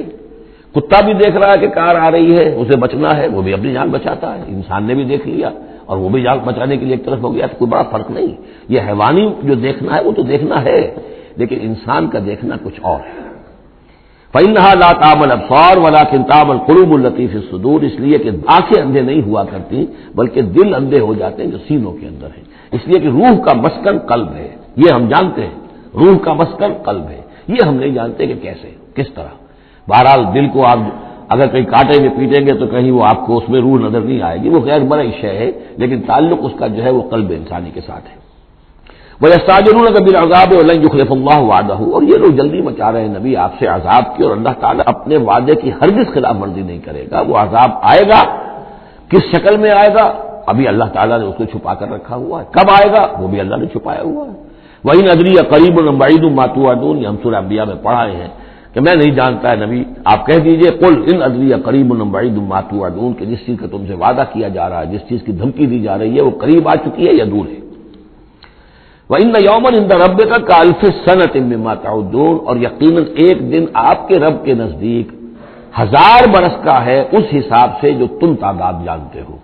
انسانی عام حساب سے جو 1000 برس ہے، دنیا کا ہمارا حساب سے وہ در حقیقت اللہ کا ایک دن ہے۔ یہ مضمون چونکہ قرآن مجید میں پھر سورہ سجدہ میں پھر آئے گا، 2 مرتبہ آیا، تو یہ مضمون یوں سمجھیے کہ یہ محکمات میں سے، یہ متشابہات میں سے نہیں ہے، بات بالکل پختہ ہے، واضح ہے۔ يُدَبِّرُ الْأَمْرَ مِنَ السَّمَاءِ إِلَى الْأَرْضِ ثُمَّ يَعْرُجُ إِلَيْهِ فِي يَوْمٍ كَانَ مِقْدَارُهُ أَلْفَ سَنَةٍ مِّمَّا تَعُدُّونَ، تو اللہ تعالیٰ کی جو تدبیر امر ہے، وہی جو 3 کام ابتدائی جو شاہ ولی اللہ دہلوی رحمۃ اللہ علیہ کی تصنیف حجت البالغہ کے حوالے سے میں بتا چکا ہوں، ابداع، خلق اور تدبیر، تدبیر تیسرا کام ہے۔ اس تیسرے کام کے ضمن میں اللہ کا جو بھی ایک نقشہ بنتا ہے اس کی مشیت کا، وہ 1000 سال کا ہوتا ہے ہمارے حساب سے، اس کا ایک دن ہے، وہ اس کی ایک پلاننگ ہو جاتی ہے، اس کے احکام جو ہے وہ فرشتوں کے حوالے کر دیے جاتے ہیں، اس کی پھر ایگزیکیوشن ہوتی ہے، تو 1000 برس کی پلاننگ ہے ہمارے حساب سے، اللہ کے ہاں وہ ایک دن ہے۔ وَكَأَيٍّ مِّن قَرْيَةٍ أَمْلَيْتُ لَهَا، اور کتنی ہی بستیاں ایسی ہوئی ہیں کہ جنہیں ہم نے ڈھیل دی تھی، وَهِيَ ظَالِمَةٌ، لیکن وہ تھیں گناہ گار، ثُمَّ أَخَذْتُهَا، پھر میں نے ان کو پکڑ لیا، وَإِلَيَّ الْمَصِيرُ، اور میری ہی طرف لوٹ کر آنا ہے۔ قُلْ يَا أَيُّهَا النَّاسُ إِنَّمَا أَنَا لَكُمْ نَذِيرٌ مُّبِينٌ، کہہ دیجئے اے نبی، اے لوگو، میں ہوں ایک خبردار کرنے والا، صاف صاف تمہارے لیے خبردار کرنے والا آیا ہوں، ڈرانے والا آیا ہوں، بتا دینے والا ہوں کہ یہ مراحل زندگی کے آنے والے ہیں۔ فالذین آمنوا وعملوا الصالحات، جو لوگ ایمان لائیں اور نیک عمل کریں، لہم مغفرۃ ورزق کریم، ان کے لیے اللہ کی طرف سے مغفرت ہے، یہ میں بشارت دے رہا ہوں، اور رزق کریم، اور بہت ہی باعزت روزی ملے گی۔ والذین سعوا فی آیاتنا معاجزین، اور جو لوگ ہماری آیات کے بارے میں تگ و دو کریں گے کہ انہیں کسی طریقے سے فیل کر دیں، ناکام کر دیں، غیر مؤثر کر دیں، ان آیات کو پھیلنے نہ دیں، اولئک اصحاب الجحیم، تو یہ وہ لوگ ہیں کہ جہنم والے ہیں۔ وما ارسلنا من قبل کا، یہ کافی مشکل آیت ہے قرآن مجید کی جو اگلی آ رہی ہے، اور اس میں کافی قیل و قال ہے۔ وما ارسلنا من قبلک من رسول ولا نبی الا اذا تمنى القى الشیطان فی امنیته، اور نہیں بھیجا ہم نے آپ سے پہلے بھی کوئی رسول، اے نبی صلی اللہ علیہ وسلم، نہ کوئی رسول نہ نبی، الا اذا تمنا، مگر یہ کہ جب اس نے خود کوئی خیال باندھا، کوئی پلاننگ کی، کوئی نقشہ بنایا اپنے کام کا۔ ایک تو یہ کہ اللہ کی طرف سے ہدایت آ رہی کہ اب یہ کیجئے، اب یہ کیجئے، اب یہ کیجئے، ظاہر بات ہے کہ اس میں تو کسی خطا کا کوئی امکان ہی نہیں، وہی چاہے وہ وہی جلی ہو اور چاہے وہی خفی ہو، نبی کے لیے وہی جلی وہی خفی دونوں محفوظ ہیں۔ وہی خفی کے اندر بھی شیطان یا شیطانی قوتیں کوئی دراندازی نہیں کر سکتے، لیکن یہ کہ کبھی ایسا بھی ہوتا ہے کہ وہی کی طرف سے کوئی بات نہیں آئی ہے۔ ظاہر بات ہے کہ یہ نہیں سمجھنا چاہیے کہ نبی کی حیثیت بالکل ایسے ہے جیسے وہ کسی زمانے میں، آج کل تو شاید وہ معاملہ ختم ہو گیا، وہ تار جو جاتے تھے گٹ گٹ گٹ گٹ گٹ ہو رہی ہے، ادھر سے ہو رہی ہے، ادھر سے وہ جو مشین بول رہی ہے، تو بیچ میں تو مشین ہے، کچھ نہیں ہے۔ تو ایسا نہیں ہے کہ نبی کی اپنی کوئی شخصیت ہی نہ ہو، نبی کی اپنی کوئی سوچ ہی نہ ہو، نبی کی اپنی کوئی پلاننگ ہی نہ ہو۔ یہ تو عام انسان بھی دیکھیے، اگر کوئی آپ کو یہ کہے بس آپ کو تو جو کہا کرتے چلے جاؤ، تو آپ کہیں گے میری شخصیت، میری بھی کوئی سوچ ہے، میری بھی کوئی اس معاملے کے اندر مجھے بھی کوئی رائے جو ہے۔ تو نبی کا معاملہ یہ نہیں ہے کہ بس ہر لحظہ وہ اللہ کا حکم آ رہا ہے، نہیں، بلکہ یہ کہ ان کو ایک حکم دے دیا گیا، اس پر پھر وہ خود بھی سوچتے ہیں۔ تبلیغ کیجئے، جیسے حکم آیا انذر عشیرتک الاقربین، اب اپنے قریبی رشتہ داروں کو خبردار کیجئے۔ اب یہ کام نبی کا تھا کہ آپ نے حضرت علی کو حکم دیا کہ کھانے کا انتظام کرو، اور بنو ہاشم کے تمام مردوں کو آپ نے بلا لیا۔ یہ جو تدبیر ہے یہ محمد رسول اللہ صلی اللہ علیہ وسلم کی۔ ان تدبیروں میں ایسا ہو سکتا ہے کہ کسی وقت کوئی خطا ہو جائے، کسی وقت کوئی بات جو ہے غلط بھی ہو جائے، یہ بات کیونکہ اس کا ذاتی اجتہاد ہے۔ چنانچہ صحابہ کرام بھی یہ کرتے تھے۔ غزوہ بدر میں حضور نے جہاں حکم دیا تھا کیمپ لگانے کا، تو وہ جا کر بعض صحابہ پہنچ گئے کہ حضور دیکھیے اگر تو یہ وحی کے حکم کے تحت ہے، جو اللہ کا حکم ہے کہ یہاں کیمپ ہمارا ہونا چاہیے، سر تسلیم خم ہے۔ اگر یہ آپ کی ذاتی رائے ہے تو پھر ذرا اگر آپ اجازت دیں تو ہم کچھ اپنی رائے بھی پیش کریں۔ آپ نے فرمایا ہاں کہو۔ انہوں نے عرض کیا کہ ہمارے نزدیک جو تجربہ ہمیں جنگوں کا ہے، اس کی بنا پر ہم بھی سمجھتے ہیں کہ ہمارا جو پڑاؤ ہے، ہمارا کیمپ وہاں لگنا چاہیے، اس وادی کے اس گوشے میں۔ آپ نے فرمایا ٹھیک ہے، یہاں سے خیمے اٹھاؤ اور وہاں لگا لو۔ ظاہر بات یہ تدبیر تھی ذاتی تھی محمد الرسول اللہ صلی اللہ علیہ وسلم کی۔ اس میں اختلاف کی صحابہ کو گنجائش ہے اور انہیں اپنی رائے پیش کرنے کا بھی موقع ہے۔ اگر یہ وہی سے ہوتا تو ظاہر بات ہے کہ پھر وہاں سے کوئی سوال پیدا نہیں ہوتا تھا کہ وہاں سے کیمپ اکھاڑا جائے۔ تو اس طرح کے معاملے میں خطا بھی ہو سکتی ہے، غلطی بھی ہو سکتی ہے، اور اس قسم کے معاملے میں کوئی در اندازی جو ہے شیطان کی طرف سے بھی ممکن ہے۔ اب یہ مسئلہ ایسا ہے کہ چونکہ عصمت انبیاء کے بارے میں جو بہت حساس، تمام اہل ایمان جو ہے بہت حساس ہیں، تو یہ آیت جو ہے تو یہ گویا کہ یوں سمجھیے کہ یہ حلق میں پھنس جاتی ہے، اس کو اس طریقے سے قبول کرنا بڑا مشکل ہے۔ تو تعویلیں بڑی دور راسکار بھی کی گئی ہیں، لیکن میرے نزدیک اس کی بالکل سیدھی سی بات ہے۔ یہاں تک کہ میں آپ کو واقعہ بتا چکا ہوں تعبیر نخل کا، کہ حضور نے مدینے میں جا کر کہا کہ یہ آرٹیفیشل پالینیشن وغیرہ کے لیے تم جو قریب کر دیتے ہو کھجور کے نر اور مادہ پھولوں کو قریب لے آتے ہو تاکہ فرٹیلائزیشن زیادہ ہو جائے اور پھر یہ کہ پھل زیادہ نہ کرو تو کیا ہے، آپ کے بس یہ کہنے سے صحابہ نے نہیں کیا، لیکن یہ کہ فصل کم ہو گئی۔ اب انہوں نے ڈرتے ڈرتے عرض کیا کہ حضور آپ نے یہ فرمایا تھا، ہم نے نہیں کیا، تعبیر نخل اس سال ہم نے نہیں کی تھی، فصل کم ہو گئی ہے۔ فرمایا انتم عالم و بامور دنیاکم، یہ معاملات تمہارے، میں یہ سکھانے تمہیں نہیں آیا، ایگریکلچر سکھانے نہیں آیا تمہیں، میں تو آیا ہوں یہ ہدایت دینے کے لیے۔ جو ہدایت میں دوں، جو میری جو نبوت اور رسالت کا جو ایشو ہے، جو اس کا موضوع ہے، اس پر تمہیں میری ہر بات کو ماننا ہے، لیکن یہ جو تمہارے معاملات ہیں یہ تجرباتی معاملات ہیں۔ اب دیکھیے تجرباتی، کیونکہ وہ تجربہ تھا انہیں، وہ کرتے تھے، زراعت کرتے تھے، اور انہیں یہ اندازہ ہو گیا تھا کہ ایسا ہو تو اس سے یہ کہ پھل زیادہ ہوتا ہے، تو تجربے پر تھا، اور تجربے ہی کی بنیاد پر سائنس ہے۔ پوری سائنس کیا ہے؟ ایکسپیریمنٹیشن ہے نا، اسی کے اوپر تو یہ سائنس ڈیولپ ہوئی ہے۔ ان چیزوں کو جو ہے وہ اس سے خارج سمجھیے، اس میں کوئی تعلق جو ہے دین کا اس سے نہیں ہے۔ انتم عالم بامور دنیاکم، تم اپنے ان دنیاوی معاملات کو جو تجربے پر جس کا دار و مدار انحصار ہے مجھ سے بہتر جانتے ہو۔ یہ حدیث ہے بخاری شریف کی، الحمدللہ اللہ تعالیٰ ان پر لاکھوں نعمتیں اور اپنی رحمتیں نازل فرمائے، یہ چیزیں محفوظ رہ گئی ہیں ہمارے لیے، تبھی تو ہمارے لیے کچھ کہنے کا اور بولنے کا موقع ہے۔ تو فرمایا انتم عالم بامور دنیا کو۔ اسی طریقے کا مسئلہ یہ ہے وما ارسلنا من قبلک من رسول ولا نبی الا اذا تمنا، جب وہ کوئی اپنی اسکیم بناتے ہیں، اپنی پلاننگ کرتے ہیں، القى الشیطان فی امنیتہ، تو شیطان ان کے خیال میں کچھ ڈال دیتا ہے۔ امنیہ کہتے ہیں تمنا، آرزو۔ اب دیکھیے آدمی سوچتا ہے یہ حصہ ہو جانا چاہیے، یہ کام یوں ہونا چاہیے، مثلا جب کہ آپ نے دیکھا کہ مکہ مکرمہ میں تو میرا قیام ناممکن ہو گیا ہے، اس لیے کہ ابو طالب کے انتقال کے بعد وہ جو خاندانی ایک پروٹیکشن حاصل تھی بنو ہاشم کی وہ ختم ہو گئی، اور اب خاندان بنی ہاشم کا سردار بھی ابو لہب ہو گیا ہے کہ جو بہت ہی سخت دشمن ہے ذاتی طور پر حضور کا۔ تو پھر آپ نے سوچا اب کیا کروں، کس طرف جاؤں، کدھر دیکھوں، کسے آواز دوں، تو آپ نے طائف کا سفر کیا، لیکن یہ کہ وہاں پہ آپ جو ہے ناکام وہاں سے آنا پڑا، وہاں کوئی آپ کو ریسپانس نہیں ملی، بلکہ زندگی کا سخت ترین دن جو ہے حضرت عائشہ صدیقہ رضی اللہ تعالیٰ عنہ کی روایت موجود ہے، ان کے ہوش کے دوران تو سمجھیے کہ غزوہ احد کا دن سخت ترین تھا، تو انہوں نے کبھی پوچھ لیا کہ حضور آپ پر احد کے دن سے بھی سخت دن کوئی گزرا ہے؟ آپ نے فرمایا ہاں، طائف کا دن مجھ پر اس سے کہیں زیادہ سخت تھا، وہ سختی ہوئی حضور پر، لیکن اللہ تعالیٰ کی مشیت میں کیا تھا کہ یہ سعادت جو ہے یہ طائف کے لیے نہیں لکھی تھی، یہ سعادت یثرب کے لیے لکھی تھی، جو مدینہ منورہ بننے کی سعادت جو ہے، مدینۃ النبی بننے کی سعادت اللہ کی حکمت میں مدینے کے لیے تھی۔ وہاں حضور گئے بھی نہیں اور وہاں کے 6 آدمی ایمان لے آئے اور کھڑکی کھل گئی۔ وما ارسلنا من قبلک من رسول ولا نبی الا اذا تمنى القى الشیطان فی امنیتہ فینسخ اللہ ما یلقی الشیطان، پھر اللہ منسوخ کر دیتا ہے، ختم کر دیتا ہے اس چیز کو کہ جو شیطان نے ڈالا ہوتا ہے۔ ثم یحکم اللہ آیاتہ، پھر اللہ تعالیٰ اپنے فیصلوں کو پختہ کر دیتا ہے۔ یہاں آیت جو ہے آیات ہی فیصلوں کے معنی میں ہے۔ واللہ علیم الحکیم، اور اللہ سب کو جاننے والا کمال حکمت والا ہے۔ یہ توجیہ ہے میرے نزدیک، اور یہ قریب ترین ہے اس توجیہ سے کہ جو موضح القرآن میں شاہ عبد القادر رحمۃ اللہ علیہ ان کی طرف سے ہے، تو اس حوالے سے واقعہ یہ ہے کہ مجھے اس پر کافی اطمینان ہے۔ لِيَجْعَلَ مَا يُلْقِي الشَّيْطَانُ فِتْنَةً لِلَّذِينَ فِي قُلُوبِهِم مَرَضٌ، اور اس میں بھی اللہ کی ایک حکمت ہے کہ شیطان کی طرف سے جو کوئی آمیزش ہو جاتی ہے کسی وقت اس قسم کے معاملات میں، تو اس کو اللہ تعالیٰ فتنہ بنا دیتا ہے ان لوگوں کے لیے جن کے دلوں میں مرض ہوتا ہے، روگ ہوتا ہے، والقاسیۃ قلوبہم، اور جن کے دل سخت ہو چکے ہوتے ہیں۔ وَإِنَّ الظَّالِمِينَ لَفِي شِقَاقٍ بَعِيدٍ، اور یقیناً ظالم جو ہیں وہ تو یقیناً مخالفت میں اور دشمنی میں بہت دور جا چکے ہیں۔ وَلِيَعْلَمَ الَّذِينَ أُوتُوا الْعِلْمَ، اور یہ تاکہ جان لے وہ لوگ کہ جنہیں علم دیا گیا تھا، انہ الحق من ربک، کہ یہ سب حق ہے آپ کے رب کی طرف سے۔ پھر جو بھی آخری فیصلہ اللہ کا آتا ہے اس پر پورا انشراح ہو جاتا ہے۔ فیؤمنوا بہ، تو وہ اس پر ایمان رکھتے ہیں، فتخبت لہ قلوبہم، اور اس پر ان کے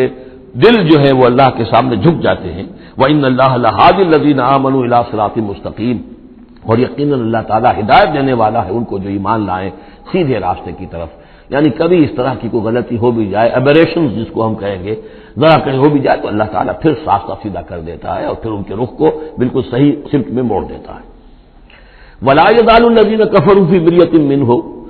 اور یہ لوگ جو کفر کر رہے ہیں ان کو تو یہ تو شک و شبہ ہی میں رہیں گے، ان کے شکوک و شبہات کبھی ختم ہونے والے نہیں ہیں۔ حَتَّىٰ تَأْتِيَهُمُ السَّاعَةُ بَغْتَةً، یہاں تک کہ یا تو قیامت آ دھمکے ان پر اچانک، اور یاتیہم عذاب یوم عقیم، یا پھر وہ عذاب جو ہے بانج دن کا، یعنی ایسا دن کہ جو خیر سے خالی ہوگا، بانج ہوگا، بانج دن یوم عقیم کا جو عذاب ہے وہ ان پر مسلط ہو جائے۔ الملک یومئذ للہ، اس دن راج ہوگا پھر صرف اللہ کا، کسی کے پاس کوئی اختیار نہیں ہوگا۔ یحکم بینہم، یعنی یہ کہ آج بھی راج تو اللہ ہی کا ہے، حکم اسی کا چل رہا ہے، لیکن یہ کہ پھر بھی کچھ نہ کچھ پردے پڑے ہوئے ہیں، کچھ نہ کچھ ڈرامے سے ہو رہے ہیں کہ یہاں یہ بادشاہ صاحب ہیں اور یہاں یہ سردار ہے قبیلے کا، کچھ نہ کچھ لوگوں کے نگاہوں کے اوپر پردے پڑے ہوئے ہیں، لیکن ایک دن آئے گا کہ وہ سب پردے اٹھ جائیں گے۔ لمن الملک اليوم للہ الواحد القہار، پکارا جائے گا آج کے دن کس کی بادشاہی ہے؟ اللہ کی جو واحد ہے، قہار۔ یحکم بینہم، وہ ان کے مابین فیصلہ کرے گا۔ فالذین آمنوا وعملوا الصالحات فی جنات النعیم، تو جو لوگ ایمان لائے اور انہوں نے نیک عمل کیے ہوں گے وہ ہوں گے جنتوں میں، نعمتوں والے باغات میں۔ والذین کفروا وکذبوا بآیاتنا، اور وہ لوگ کہ جو کفر کی روش اختیار کریں اور ہماری آیت کو جھٹلائیں، فاولئک لہم عذاب مہین، تو ان کے لیے ہوگا اہانت آمیز رسوا کن عذاب۔ والذین ہاجروا فی سبیل اللہ، اب دیکھیے یہ ہجرت کا، کیونکہ یہ بالکل یعنی مکی دور کے بالکل آخری زمانے کی یہ صورت ہے، بالکل متصل سمجھیے، جیسے کہ ہجرت کے متصل بعد سورہ بقرہ، ہجرت کے بالکل متصل قبل یہ سورہ حج۔ والذین ہاجروا فی سبیل اللہ ثم قتلوا، اور وہ لوگ جنہوں نے ہجرت کی اللہ کی راہ میں، پھر خواہ وہ قتل ہو گئے اور ماتو، یا یہ کہ اپنی طبعی موت مر گئے، لَيَرْزُقَنَّهُمُ اللَّهُ رِزْقًا حَسَنًا، دونوں صورتوں میں اللہ تعالیٰ ان کو لازماً بہت رزق حسن عطا فرمائے گا۔ وَإِنَّ اللَّهَ لَهُوَ خَيْرُ الرَّازِقِينَ، اور یقیناً اللہ ہی ہے بہترین رزق دینے والا۔ لَيُدْخِلَنَّهُمْ مُدْخَلًا يَرْضَوْنَهُ، اور وہ لازماً داخل کرے گا انہیں ان مقامات پر کہ جن سے وہ راضی ہو جائیں گے۔ وَإِنَّ اللَّهَ لَعَلِيمٌ حَلِيمٌ، اللہ تعالیٰ یقیناً علیم ہے، سب کچھ جاننے والا، اور حلیم ہے، تحمل والا ہے۔ ذَلِكَ وَمَنْ عَاقَبَ بِمِثْلِ مَا عُوقِبَ بِهِ، یہ تو ہے ہی، اور یہ کہ جو شخص زیادتی کرے، جس نے بدلہ لیا بمثل ما عوقب به، جیسا کہ اس پر زیادتی کی گئی تھی، جیسا کہ اس پر ظلم کیا گیا تھا، ثم بغی علیہ، پھر اس پر مزید زیادتی کی جائے، لینصرنہ اللہ تعالیٰ اس کی لازماً مدد کریں گے۔ یعنی جو زیادتیاں ہو چکی ہیں مسلمانوں پر، اب ان کا حق ہے کہ ان کا بدلہ لیں، پھر اگر ان کی طرف سے اضافی زیادتی اور ہوگی تو پھر اللہ تعالیٰ کی طرف سے ان کی مدد کا پختہ وعدہ ہے۔ ان اللہ لعفو غفور، یقیناً اللہ تعالیٰ عفو اور غفور ہے، معاف فرمانے والا، درگزر کرنے والا ہے۔ ذالک بان اللہ یولج اللیل فی النہار، اور یہ اس لیے ہے یعنی یہ کہ اللہ تعالیٰ کا پورا یہ نظام کائنات کا اسی طرح چل رہا ہے، اسی عدل پر، انصاف پر۔ یہ نہ ہو تو جیسے کہ ابھی آیت آئی تھی کہ اگر ایک گروہ کو دوسرے گروہ کے ذریعے سے ہٹاتے نہ رہتے، نیست و نابود نہ کرتے رہتے، تو زمین میں فساد بچ جاتا۔ لہدمت صوامع وبیع وصلوات ومساجد یذکر فیہا اسم اللہ کثیرا، اس طرح فرمایا کہ ہمارا ایک نظام ہے جو اس دنیا کا ہے، اس طرح کا ایک نظام جو ہے وہ آفاقی بھی ہے۔ ذالک بان اللہ یولج اللیل فی النہار، یہ اس لیے کہ اللہ تعالیٰ رات کو لے آتا ہے دن میں پروتا ہوا، ویولج النہار فی اللیل، اور دن کو لے آتا ہے رات میں پروتے ہوئے، وان اللہ سمیع بصیر، اللہ سب کو سننے والا اور دیکھنے والا ہے۔ ذالک بان اللہ هو الحق، یہ اس لیے کہ اللہ ہی حق ہے، ذات برحق، جس کا حق ہونا قطعی ہے، یقینی ہے۔ وانما يدعون من دونه هو الباطل، اور جس کو وہ پکار رہے ہیں اس کے سوا وہ سب باطل ہے، آدر ہوا ہے، ان کی کوئی حیثیت نہیں۔ وان اللہ هو العلی الکبیر، اور یہ کہ یقیناً اللہ تعالیٰ ہی ہے سب سے بلند و بالا اور سب سے بڑا۔ الم تر ان اللہ انزل من السماء ماء، کیا تم نے دیکھا نہیں کہ اللہ نے اتارا آسمان سے پانی، فتصبح الارض مخضرہ، تو زمین سبز ہو جاتی ہے، سرسبزی شادابی نظر آتی ہے۔ ان اللہ لطیف الخبیر، یقیناً اللہ تعالیٰ بڑی ہی خفیہ تدبیریں کرنے والا اور ہر شے سے باخبر ہے۔ باریک بین بھی اس کے معنی ہے لطیف کے، اور خفیہ تدبیر کرنے والا۔ لہو ما فی السماوات و ما فی الارض، جو کچھ آسمانوں میں ہے وہ بھی اسی کا ہے، اور جو کچھ زمین میں ہے وہ بھی اسی کا ہے۔ وان اللہ لہو الغنی الحمید، اور یقیناً اللہ تعالیٰ الغنی ہے، یعنی اسے کوئی احتیاج نہیں، الحمید ہے، اپنی ذات میں خود محمود ہے، ستودہ صفات ہے، اسے کسی حمد کی ضرورت نہیں۔ الم تر ان اللہ سخر لکم ما فی الارض والفلک تجری فی البحر بامرہ، کیا تم نے دیکھا نہیں کہ اللہ تعالیٰ نے تمہارے لیے مسخر کر دیا ہے، تمہاری خدمت گزاری میں، تمہاری ضروریات کی بہم رسانی میں لگا دیا ہے ان سب چیزوں کو جو زمین میں ہے، والفلک، اور کشتی کو، تجری فی البحر بامرہ، جو چلتی ہے سمندر میں اور دریا میں اس کے حکم سے، ویمسک السماء ان تقع علی الارض، اور وہی ہے جو تھامے ہوئے آسمان کو کہ وہ گر نہ جائے زمین پر، الا باذنہ، مگر اس کے حکم سے۔ ان اللہ بالناس لرؤوف الرحیم، یقیناً اللہ تعالیٰ انسانوں کے حق میں بہت ہی شفیق ہے، نرمی کرنے والا ہے اور مہربان ہے۔ وہو الذی احیاکم، وہی ہے جس نے تمہیں زندہ کیا، یعنی پہلے تم مردہ تھے، یہ سورہ بقرہ میں بھی آیت آپ دیکھ چکے ہیں، بالکل اس کے ہم وزن آ رہی۔ کیف تکفرون باللہ وکنتم امواتا فاحیاکم ثم یمیتکم ثم یحییکم ثم الیہ ترجعون۔ اب یہاں صرف یہ کہ کنتم امواتا کے الفاظ کو دوبارہ نہیں لائے،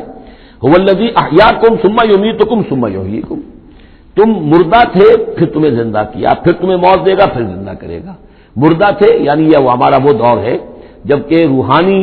عالم ارواح میں ہم سے عہد لینے کے بعد ہمیں سلا دیا گیا، الست بربکم، اس کے بعد کسی کولڈ سٹوریج کے اندر تمام ارواح کو رکھ دیا گیا، وہ ہماری پہلی موت تھی، پہلی نیند تھی جو ہم سوئے رہے،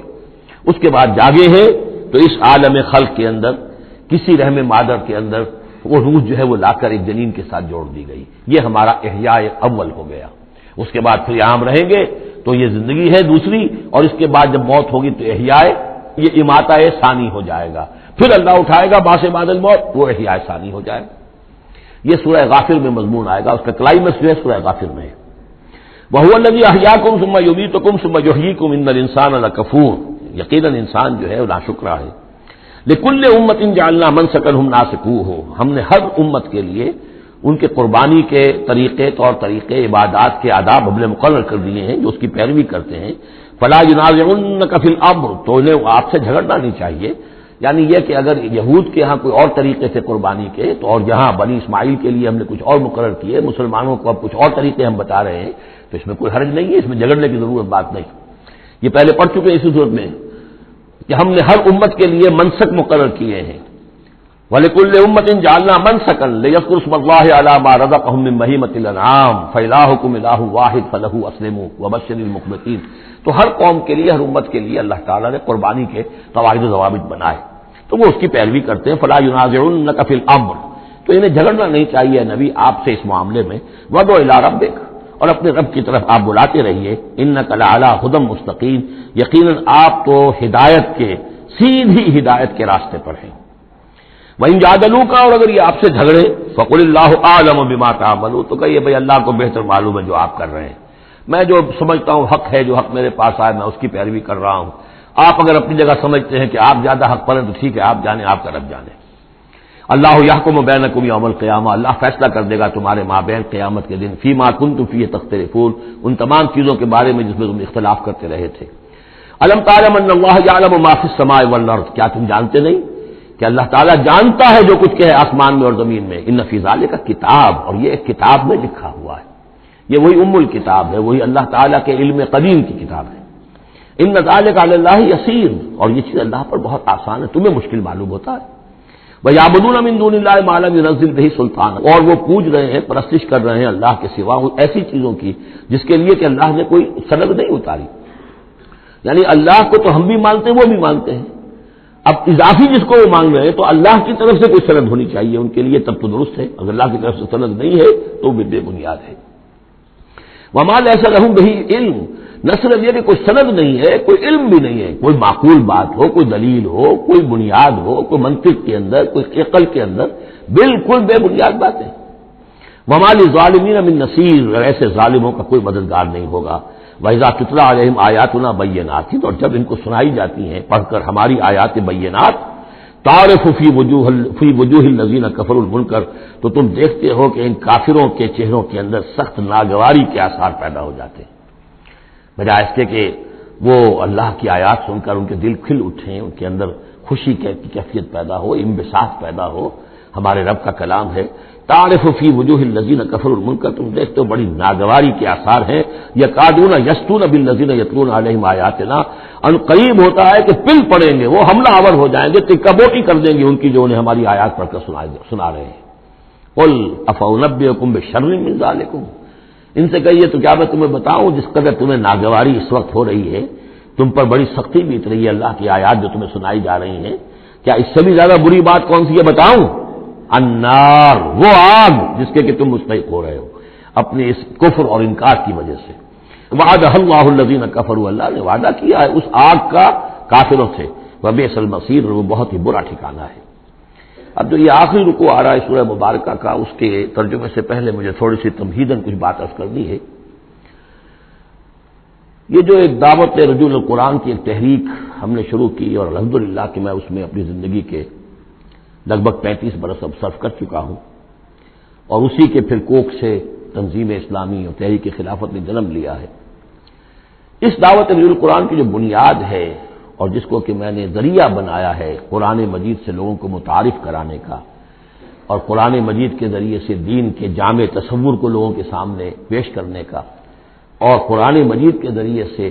دین کی طرف سے جو بنیادی فرائض ہم پر عائد ہوتے ہیں اس کا ایک جامع تصور دینے کا جو میں نے کام کیا ہے، اس کے لیے ذریعہ میں نے بنایا ہے ایک منتخب نصاب کو، مطالعہ قرآن حکیم کا منتخب نصاب۔ یہ جو منتخب نصاب ہے یہ تقریباً کل قرآن کے 1/15 حجم کے اندر یوں سمجھیے کہ 2 پاروں کے لگ بھگ ہے، مائنس پلس کم و بیش 2 پارے ہوں گے۔ تو اس میں ان آیات کو لیا گیا ہے کہ جن میں ایک تو یہ کہ دین کا جامع تصور بہت مختصر الفاظ میں سامنے آ جائے، اور جو فرائض دینی ہیں جس کا کہ ہم سے بات پرس ہونی ہے، جس کے بارے میں پوچھ گچھ ہونی ہے، تو اس کا صحیح تصور ہمیں معلوم ہے۔ کوئی نماز روزہ یہ تو فرض ہے، سب جانتے ہیں، اس کے علاوہ بھی کوئی چیز فرض ہے، کسی چیز کے بارے میں ہم مسئول ہیں، ذمہ داری ہماری ہے یا نہیں ہے۔ تو وہ جو منتخب نصاب ہے اس کے مختلف جو حصے ہیں، ہم کچھ حصوں سے گزرے ہیں، لیکن یہ میں آج سوچ رہا تھا کہ جیسے میں نے آپ کو بتایا تھا کہ حروف مقطعات کا معاملہ یہ ہے کہ 29 حروف ہیں یا 28 حروف ہیں عربی زبان کے الفابیٹس جو ہیں، شروع کے حصوں میں سے حروف میں سے بہت کم ہے جو حروف مقطعات میں آئے، اور آخری جو حصے ہیں اس کے تختی کے، اس کے بہت سے حروف ہیں، اکثر و بیشتر ہیں کہ جو حروف مقطعات میں آئے۔ تو یہ پہلی مرتبہ میرا ذہن ادھر گیا ہے کہ ہمارے اس منتخب نصاب میں بھی یہ چیز کوئی میرے پیش نظر نہیں تھی کہ جان بوجھ کر ایسا کیا ہو۔ زیادہ حصے اسباق وہی ہیں کہ جو نصف ثانی سے متعلق ہیں، بلکہ قرآن مجید کے آخری حصے سے زیادہ جو ہیں وہ اس میں مقامات اور آیات اور رکوع یا صورتیں شامل ہوئی ہیں۔ لیکن اس وقت اس کا تعارف میں یہ کرا رہا ہوں کہ اس کا ایک بڑا مرکزی درس ہے کہ جو اگلی جو یہ رکوع آ رہا ہے جو 6 آیات پر مشتمل ہے، یہ اس کا بڑا مرکزی درس ہے۔ یہ جو میرا منتخب نصاب ہے اس کے 6 حصے ہیں۔ نقطہ آغاز سورۃ العصر، والعصر ان الانسان لفی خسر الا الذین آمنوا وعملوا الصالحات وتواصوا بالحق وتواصوا بالصبر۔ مختصر ترین صورت، جامع ترین صورت، کہ انسان کی نجات کے یہ 4 لوازم ہیں: ایمان، عمل صالح، تواصی بالحق، تواصی بالصبر۔ پھر 3 اور مقامات ہم نے اس میں ایسے ہی جامع مقامات جس میں یہ چاروں چیزیں تقریباً بیان ہوئی ہیں وہ شامل کر کے وہ پہلا حصہ ہو گیا۔ اس کا ایک درس ہم گزر چکے ہیں سورہ بقرہ میں، آیت البر، اس کا درس نمبر 2 ہے۔ لیس البر ان تولوا وجوہکم قبل المشرق والمغرب، نیکی جو تم نے سمجھی ہوئی ہے، کسی نے کسی شے کو نیکی سمجھا ہوا، کسی نے کسی کو نیکی سمجھا ہوا ہے، اصل نیکی کیا ہے، پوری نیکی کیا ہے، نیکی کی روح کیا ہے، جڑ بنیاد کیا ہے، نیکی کے مظاہر کیا ہیں، ان مظاہر میں پھر اقدمیت کس چیز کی ہے، اولیت کس شے کی ہے، ثانوی درجے میں کون سی ہے، پھر چوٹی کیا ہے، سمم بولم کیا ہے، سب سے اونچا جو مقام ہے، جو مقام مطلوب ہے وہ کیا ہے۔ اسی طریقے سے پھر اس کا دوسرا حصہ جو ہے اس منتخب نصاب کا، اس میں کچھ ایمان سے متعلق مباحث ہیں۔ ایمان کن چیزوں کا نام ہے، کیسے ایمان وجود میں آتا ہے، تو اس میں سورہ فاتحہ بھی ہے، وہ بھی ہم پڑھ چکے ہیں، اور پھر سورہ آل عمران کا جو آخری رکوع کی آیات تھی، ان فی خلق السماوات والارض واختلاف اللیل والنہار یہ بھی جو ہے لآیات لأولی الالباب۔ پھر یہ کہ ایک اور سبق اس کا وہ ہے جو اگلی جو صورت آج بھی ہم پڑھیں گے انشاءاللہ، سورہ نور کا جو 5واں رکوع ہے وہ بھی اس کا ایک سبق ہے۔ آج کے ہمارے اس حصے میں اصل میں 3 اسباق آ رہے ہیں کہ جو اس منتخب نصاب کے، اسی لیے میں نے مناسب سمجھا کہ اس منتخب نصاب کا آپ سے تعارف کرا دوں۔ پھر یہ تیسرا حصہ اس کا جو ہے وہ اعمال صالحہ، عمل صالح کی تفصیل کیا ہے، انفرادی سطح پر کیا عمل ہونا چاہیے، اجتماعی سطح پر کیا ہونا چاہیے، معاشرتی سطح پہ کیسے ہونا چاہیے، ریاستی سطح پر کیا ہونا چاہیے۔ تو اس میں خاص طور پہ معاشرتی سطح سے متعلق وہ سورہ بنی اسرائیل کے 2 رکوع ہم پڑھ چکے ہیں جو 15ویں پارے میں آئے، سورہ بنی اسرائیل میں 3 اور 4 رکوع، جو میں نے عرض کیا تھا کہ یہ 10 کمانڈمنٹس جو ہیں تورات کے، وہ گیا کہ ان کی یہ تعبیر ہے، قرآن مجید کی تشریح یہ ہے ان کی۔ تو اس طریقے سے یہ درس جو ہمارا وہ چلتا ہوا، پھر آخر تک اب جو حصے آئیں گے میں بروقت آپ کو بتاتا جاؤں گا، لیکن یہ درس جو ہے یہ بھی در حقیقت اس کے تیسرے حصے کا آخری یا چوتھے حصے کا پہلا درس ہے، بالکل مرکزی جگہ، 3 حصے ادھر 3 حصے ادھر۔ یہ اس اعتبار سے جامع ترین مقام ہے قرآن کا کہ قرآن کی دعوت کو 2 حصوں میں تقسیم کر کے بیان کیا گیا۔ ایک قرآن کی دعوت عمومی ہے، ہر انسان، کل نوع بشر کے لیے، اس لیے کہ حضور کی بعثت تمام انسانوں کے لیے ہے، ہر انسان کسے باشد، چاہے شمال کا ہو، جنوب کا ہو، مشرق کا ہو، مغرب کا ہو، کالا ہو، گورا ہو، پیلا ہو، نیلا ہو، کوئی ہو، سب کے لیے کیا دعوت ہے قرآن کی، قرآن کیا کہتا ہے، کوئی ہے یا نہیں؟ پہلے درجے میں تو دعوت عمومی الی کافۃ الناس، دوسرے درجے میں دعوت خصوصی، یہ کن کے لیے ہے؟ جو ماننے کا اعلان کرے۔ پہلی دعوت دعوت ایمان ہے، مانو اللہ کو، مانو رسول کو، مانو آخرت کو، مانو بعث بعد الموت کو، مانو جنت کو، مانو دوزخ کو، یہ ہے عام۔ جو یہ مانتے ہی نہیں، اب ان سے کوئی اور کلام نہیں، ان سے ہم کیسے کہیں گے نماز پڑھو اور روزہ رکھو، وہ اللہ کو نہیں مانتے، قرآن کو نہیں مانتے، نبی کو نہیں مانتے۔ تو دعوت ایمان ہے دعوت عام قرآن مجید کی، اور پھر جو ایمان کا دعویٰ کرے اب ان سے خطاب ہے کہ اب جگر تھام کے بیٹھو، میری باری آئی، جب تم نے مان لیا تو ماننے کا یہ تقاضا پورا کرنا پڑے گا، اب وہ دعوت عمل ہوگی، یہ کرو اور یہ کرو اور یہ کرو اور یہ کرو۔ تو دعوت ایمان یہاں پر اور پھر دعوت عمل، ان کو علیحدہ علیحدہ سے جو ہے اللہ تعالیٰ نے ان 6 آیات کے اندر بیان کر دیا۔ یا ایھا الناس، اب دیکھیے دعوت عمومی کا خطاب ہے، یا ایھا الناس، 4 آیتوں اس کے تابع ہیں، اور آخری 2 آیتوں میں پھر آئے گا یا ایھا الذین آمنوا، پھر وہ اہل ایمان سے جو ایمان کا دعویٰ کریں مان لیں کہ ہاں ہم نے مانا۔ یا ایھا الناس ضرب مثل فاستمعوا لہ، ایک مثال بیان کی جاتی ہے، ذرا توجہ سے سنو۔ ان الذین تدعون من دون اللہ لن یخلقوا ذبابا ولو اجتمعوا لہ، یقیناً وہ معبود جنہیں تم پکار رہے ہو اللہ کے سوا، یہ بت تمہارے جو، کیونکہ جو مخاطب اولین تھے وہ بت پرست تھے، لن یخلقوا ذبابا، یہ تو اس پر بھی قادر نہیں ہے کہ مکھی تک کو پیدا کر سکے، ولو اجتمعوا لہ، یہ جو کعبے میں رکھے ہوئے 360 کے 360 بت مل جل کر بھی ایک مکھی پیدا کرنا چاہے تو نہیں کر سکتے۔ سامنے کی بات تھی، تو صرف شعور دلانا تھا، جیسے حضرت ابراہیم نے بھی ان بتوں کو توڑ کے ذرا انہیں آمادہ کر دیا ایک دفعہ کہ وہ اپنے گریبانوں میں جھانکیں ضرور، ایک دفعہ حقیقت ان پر منکشف ہو گئی۔ اسی طرح یہ مثال دی جا رہی ہے، وہیں یسلبہم الذباب شیئا، اور یہ تو بات بہت دور کی ہے کہ وہ مکھی کو پیدا کرے، مکھی ان سے کوئی چیز چھین کر لے جائے، ان کے سامنے حلوے مانڈے رکھتے ہو، مکھیاں منمناتی ہیں، وہ تو مکھیاں بھی اڑا نہیں سکتے۔ ان یسلبہم الذباب شیئا لا یستنقذوہ منہ، تو اسے واپس چھین نہیں سکتے، حاصل نہیں کر سکتے۔ ضعف الطالب والمطلوب، بہت کمزور ہے طالب بھی اور مطلوب بھی۔ یہ ان 3 الفاظ میں قرآن مجید کا توحید کا جو عملی لب لباب ہے وہ آ گیا ہے۔ انسان جو ہے، جو بھی کسی بھی درجے میں باشعور انسان ہے، اس کا کوئی نہ کوئی آئیڈیل ہے، آدرش ہے، کوئی نصب العین ہے، جس کے لیے وہ بھاگ دوڑ کرتا ہے، محنت کرتا ہے دن رات۔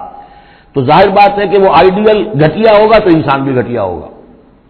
آئیڈیل اونچا ہوگا تو انسان بھی اونچا ہوگا. یہ دونوں چیزیں جو ہے کورسپونڈنگ جائیں گی. اگر آپ کا مقصود ہی پست ہے تو ظاہر بات ہے آپ کی اپنی شخصیت بھی بڑی پست ڈیولپ ہوگی. مقصود اونچا ہو، بلند. لیکن فرمایا ان کا تو جو مطلوب ہے وہ بھی ضعیف، تو طالب تو اور بھی ضعیف ہوئے. جن کا مطلوب وہ بنے ہوئے ہیں کہ جو مکھی تک نہیں اڑا سکتے، تو طالبوں کا کیا حل ہوگا؟ قیاس کن گلستان من بہار مرا. لیکن یہ وہی مضمون ہے جو سورہ بقرہ میں آ چکا ہے. وَمِنَ النَّاسِ مَن يَتَّخِذُ مِن دُونِ اللَّهِ أَندَادًا يُحِبُّونَهُمْ كَحُبِّ اللَّهِ. لوگوں میں سے کچھ ایسے ہیں جو اللہ کے مد مقابل بنا کر کچھ اور چیزوں سے محبت شروع کر دیتے جیسے کہ اللہ سے محبت کرنی چاہیے تھی. اصل میں تو انسان کو بنایا گیا کہ لا محبوب الا اللہ، لا مقصود الا اللہ، لا مطلوب الا اللہ. مطلوب اللہ کے سوا کوئی نہ رہے. باقی ذرائع ہے، زندہ رہنے کے لیے روٹی کھانی ہے، محنت کرنی ہے، ہل چلانا ہے، ذرائع ہے، مطلوب نہیں ہے. نہ کھیتی مطلوب ہے، نہ دکان مطلوب ہے، نہ پروفیشن مطلوب ہے، نہ ڈاکٹری، نہ انجینئرنگ، کوئی شے مطلوب نہیں. نہ دنیا مطلوب ہے، نہ اولاد مطلوب ہے. مطلوب صرف اللہ. یہ ہے توحید کا لب لباب. لا مطلوب الا اللہ، لا مقصود الا اللہ، لا محبوب الا اللہ. لیکن جو لوگ یہاں تک نہیں پہنچ سکتے، جیسے جس شخص کو بہت سخت بھوک لگی ہو، اگر اچھی چیز کھانے کو نہیں ملے گی تو برے میں بھی منہ مارے گا. اگر ان کا ذہن وہاں تک نہیں پہنچا، اگر ان کے ذہن کی پستی کا یہ عالم ہے کہ اللہ کی معرفت حاصل نہیں کر سکے، اللہ ان کا محبوب اور مطلوب و مقصود اصلی نہ بن سکا، تو کسی اور کو اللہ کی جگہ رکھ کر اور وہ پوجنا شروع کر دیتے ہیں. کوئی آئیڈیلی ہے، کوئی وطن ہے، کوئی قوم ہے، اور کچھ نہیں تو میرا اپنا نفس ہے، اپنے ہی حسن کا دیوانہ بنا پھرتا ہوں، اپنی ہی حریم ذات کے گرد طواف ہو رہا ہے. تو ضعف الطالب والمطلوب ما قدر اللہ حق قدرہ. یہ اللہ کی قدر نہ کر سکے، اللہ کا اندازہ نہ کر سکے، معرفت حاصل نہ کر سکے اللہ کی جیسے کہ اس کے معرفت کا حق تھا. اللہ کو پہچان لیتے تو کسی اور سے کاہے کو لو لگاتے. حسین ترین کو اگر دیکھ لیں گے تو کمتر کو کون پھر پوچھے گا؟ تو دیکھ نہیں پائے ہیں. جلال خداوندی کا کوئی نقشہ ان کے سامنے، جلال و جمال و کمال خداوندی کی کوئی جھلک نہیں دیکھ پائے، لہذا وہ عاشق بنے پھر رہے دنیا کے عروس ہزار داماد کے. ما قدر اللہ کا قدر ہی ان اللہ لقوی عزیز. یقینا اللہ تعالیٰ قوی ہے، توانا ہے، طاقت والا ہے اور زبردست ہے. اللہ یصطفی من الملائکۃ رسلا ومن الناس. دو آیتوں میں تو بات آ گئی توحید اور شرک کی. اب ایک آیت میں رسالت. اللہ چن لیتا ہے فرشتوں میں سے بھی اپنے پیغامبر اور انسانوں میں سے بھی. ان اللہ سمیع بصیر. اللہ سمیع اور بصیر ہے. ادھر سے چن لیا جبرائیل کو اور اپنی وحی دے دی، ادھر سے چن لیا محمد کو صلی اللہ علیہ وسلم اور جبریل سے کہا کہ محمد کو پہنچا دو تاکہ محمد اپنے ابنائے نو کو، انسانوں کو لوگ پہنچا دیں. تو یہ گویا کہ دو لنکس ہیں، ایک فرشتہ رسول ملک اور ایک رسول بشر جبرائیل اور محمد صلی اللہ علیہ وسلم.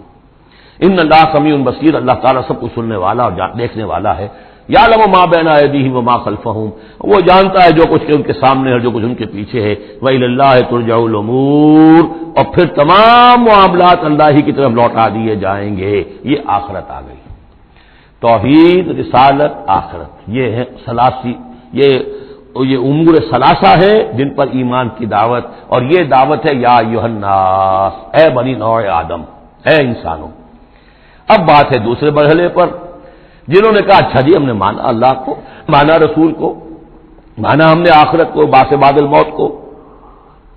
ہم تسلیم کرتے ہیں انا للہ و انا الیہ راجعون. تو اب ہے عمل کا مرحلہ. یا ایھا الذین آمنوا، اے وہ لوگوں جو ایمان کا دعویٰ کر رہے ہو، اقرار کر رہے ہو. اب بات بدل گئی. اب دیکھیے فعل امر آ رہے ہیں. پہلے میں فعل امر کوئی تھا ہی نہیں، سوائے اس کے کہ ضرب مثلا فاستمعوا له، بس وہ ایک فعل امر آیا تو ذرا توجہ سے سنو، باقی کچھ نہیں. حقائق بیان کر دیے، توحید، رسالت، معاد. اب جو لوگ ان کو مانتے ہیں، یا ایھا الذین آمنوا ارکعوا واسجدوا واعبدوا ربکم وافعلوا الخیر لعلکم تفلحون. اے ایمان کے دعوے دارو، رکوع کرو، جھکو اللہ کے سامنے، واسجدوا اور جھکو، پروسٹریٹ بیفور ہم، کے سامنے سر بسجود ہو جاؤ. وَاعْبُدُوا رَبَّكُمْ، اور اپنے رب کی بندگی، مکمل بندگی،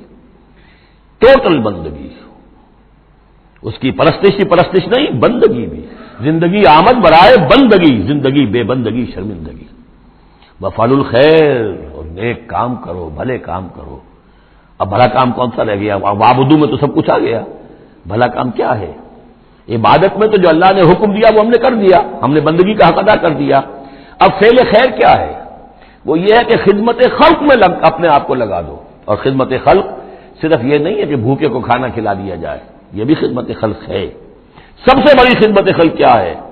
ان کی عاقبت سنوارنے کی کوشش کرو، یہ سموچے جہنم کے اندر جا رہے ہیں، گویا کہ دعوت، ان کو بچاؤ، ان لوگوں کو اس حقائق سے خود بھی جن سے کہ تم آشنا ہو گئے ہو، جو حقائق تم پر منکشف ہو گئے ہیں، ان سے انہیں بھی روشناس کرو تاکہ ان کی عاقبت سنور جائے، ان کی بھی زندگی درست ہو جائے۔ لعلکم تفلحون، یہ کرو گے تو فلاح پاؤ گے۔ بہت اہم نقطہ ہے یہ۔ اے ایمان کے دعوے دارو، یہ نہ سمجھ بیٹھو بس ایمان لے آئے تو بس فلاح ہی فلاح ہے، اب کامیابی ہو گئی بس، نہیں، یہ شہادت گاہ الفت میں قدم رکھنا ہے، یہ تو ابھی قدم رکھا ہے آپ نے، اب یہ کرو اور یہ کرو اور یہ کرو اور یہ کرو تاکہ فلاح پاؤ۔ اگر اس کے بغیر فلاح کی توقع کیے بیٹھے ہو تو یہ تمہارا اپنا خیال ہے، وشفل تھنکنگ ہے، تلک امانیکم قل ہاتوا برہانکم ان کنتم صادقین، یہ تو پھر تمہاری اپنے من گھڑت خیالات ہیں۔ اور اس سے بھی اگلا حکم ہے وجاہدوا فی اللہ حق جہادہ، جہاد کرو پھر اللہ کے لیے جیسا کہ اس کے لیے جہاد کا حق ہے۔ یہ سجدہ جو ہے صرف حضرت شافعی کے نزدیک ہے، امام شافعی کے، وجاہدوا فی اللہ حق جہادہ، اور جہاد کرو اللہ کے لیے جیسا کہ اس کے لیے جہاد کا حق ہے۔ هو اجتباکم، اس نے تمہیں چن لیا ہے۔ کیا مانی؟ اب نبوت محمد پر ختم ہو رہی ہے صلی اللہ علیہ وسلم، اب آئندہ جبریل کسی کے پاس وحی نہیں لائیں گے کہ پھر وہ وحی پہنچائے لوگوں کو، اب یہ کام یہ کہ وہی جو جبریل وحی لائے اور جو محمد نے تمہیں پہنچا دی، اب تمہیں پہنچا دی ہے پوری نوع انسانی کے تک۔ یہ ہے تیسری لنک، هو اجتباکم، اپنے نصیب پر فخر کرو، اللہ نے تمہیں چن لیا ہے، سلیکٹ کر لیا ہے۔ یہ بالکل وہی مضمون اب آ گیا جو سورہ بقرہ میں آیا تھا، وَكَذَلِكَ جَعَلْنَاكُمْ أُمَّةً وَسَطًا لِتَكُونُوا شُهَدَاءَ عَلَى النَّاسِ وَيَكُونَ الرَّسُولُ عَلَيْكُمْ شَهِيدًا، وہی مضمون آ رہا ہے، هُوَ اجْتَبَاكُمْ وَمَا جَعَلَ عَلَيْكُمْ فِي الدِّينِ مِنْ حَرَجٍ، اور تمہارے لیے تو ہم نے دین کے اندر کوئی تنگی رکھی ہی نہیں، ملت ابیکم ابراہیم، یہ تمہارے جد ابراہیم ہی کی ملت ہے، هُوَ سَمَّاكُمُ الْمُسْلِمِينَ، اسی نے تمہارا نام مسلم رکھا ہے، اللہ نے تمہیں مسلم کا خطاب دیا ہے، حضرت ابراہیم نے بھی یہی کہا تھا، ربنا وجعلنا مسلمین لک ومن ذریتنا امۃ مسلمۃ لک، ہماری امت میں سے بھی ایک امت مسلمہ اٹھائی ہو، من قبل وفی ھذا، اس سے پہلے بھی اور اس میں بھی، لیکون الرسول شہیدا علیکم وتکونوا شہداء علی الناس، وہی مضمون جو سورہ بقرہ میں تھا، وکذالک جعلناکم امۃ وسطا لتکونوا شہداء علی الناس ویکون الرسول علیکم شہیدا۔ فرق کیا ہے؟ وہاں پہلے امت کا ذکر ہے پھر رسول کا ذکر، یہاں پہلے رسول کا ذکر ہے پھر امت کا ذکر، لِيَكُونَ الرَّسُولُ شَهِيدًا عَلَيْكُمْ وَتَكُونُوا شُهَدَاءَ عَلَى النَّاسِ فَأَقِيمُوا الصَّلَاةَ، پس اس کو اپنی پوری طرح سمجھنے کے بعد اب بسم اللہ کرو، قدم آگے بڑھاؤ، تو سب سے پہلے قدم کہاں بڑھاؤ گے؟ فَأَقِيمُوا الصَّلَاةَ وَآتُوا الزَّكَاةَ، نماز قائم کرو، زکات ادا کرو، وَاعْتَصِمُوا بِاللَّهِ، اور اللہ کے ساتھ چمٹ جاؤ، اللہ کے دامن سے وابستہ ہو جاؤ، هُوَ مَوْلَاكُمْ، وہ تمہارا مولا ہے، مددگار ہے، پشت پناہ ہے، حمایتی ہے، فَنِعْمَ الْمَوْلَى وَنِعْمَ النَّصِيرُ، کیا ہی اچھا ہے حمایتی اور کیا ہی اچھا ہے مددگار۔ بارک اللہ لی ولکم فی القرآن العظیم ونفعنی وإیاکم بالآیات والذکر الحکیم۔